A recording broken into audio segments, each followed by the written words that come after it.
Hello, Dr. Waseem, Pediatric Series, colic number 2. I mentioned in the previous video that most mothers are given advice at birth to feed on demand.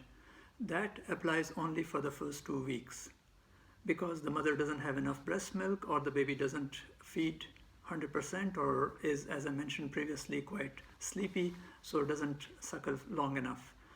In those babies, I allow demand feeding. Even if the gap is half an hour, it doesn't matter. But after day 15, let's say the baby becomes very colicky and is irritable and sleepless and not feeding enough, then I set some rules for the sake of the mother. In my view, if we look after the mother, the baby will get looked after, and both will then learn and go along the way. So my advice to the mothers is that the feeding time allowed to the baby is 30 minutes. From the beginning of a feed to the end of the last suck, the baby cannot go beyond 30 minutes. The mothers usually say that when I put the baby on the breast or when we put the bottle in the mouth, after 5 minutes the baby just dozes off and is barely sucking anything. I tell them that's the baby's choice. You just keep allowing the breast and the bottle. The baby either sucks intermittently or in between needs a burp or a change. All that has to be done within 30 minutes. If the baby, let's suppose, did not feed anything for the first 29 minutes, and when you're trying to pull the breast off or the bottle off, the baby starts sucking vigorously, allow up to maximum 35 minutes. That's from the beginning of the feed. So total feeding time cannot exceed 35 minutes.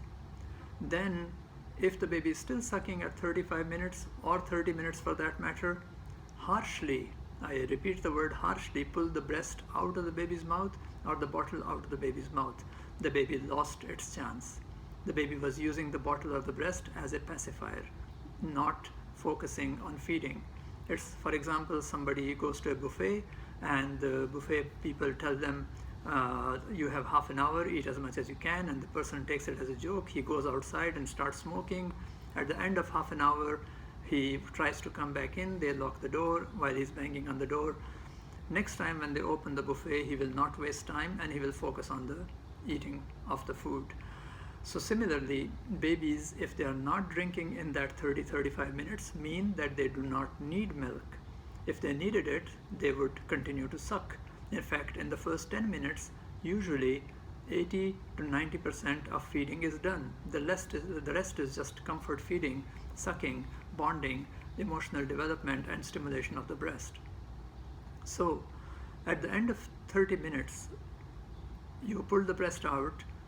Now the mother's rights begin. Baby had right for 30, maximum 35 minutes. Now mother has a right to not be asked to feed the baby through breast or bottle for the next 3 hours from the last suck, not the beginning of the previous feed, last suck. So let's say if a feed began at 12 o'clock and it ends at 12:30 or 12:35, the baby cannot feed, cannot suck on bottle or breast or anything until 3:30 or 3:35.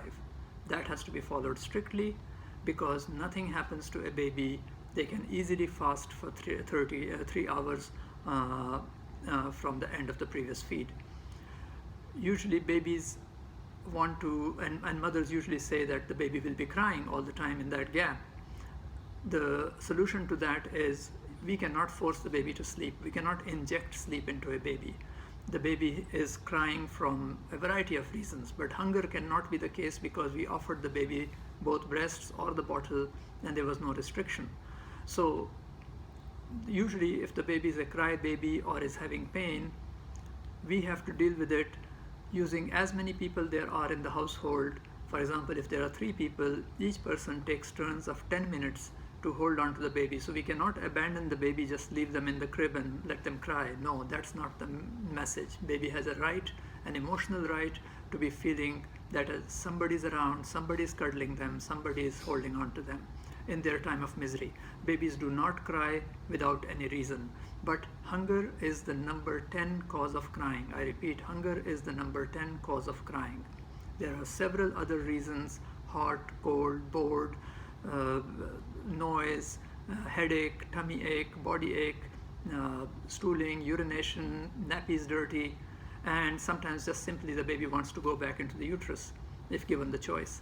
The hunger comes as number 10. So we keep rocking the baby or holding on to the baby 10% each person, 10 minutes each person, so that the mother can get rest in between. That is the most important thing, and I'll explain in the next clip what that means and what happens in the gap and in the feeding time. Keep tuned.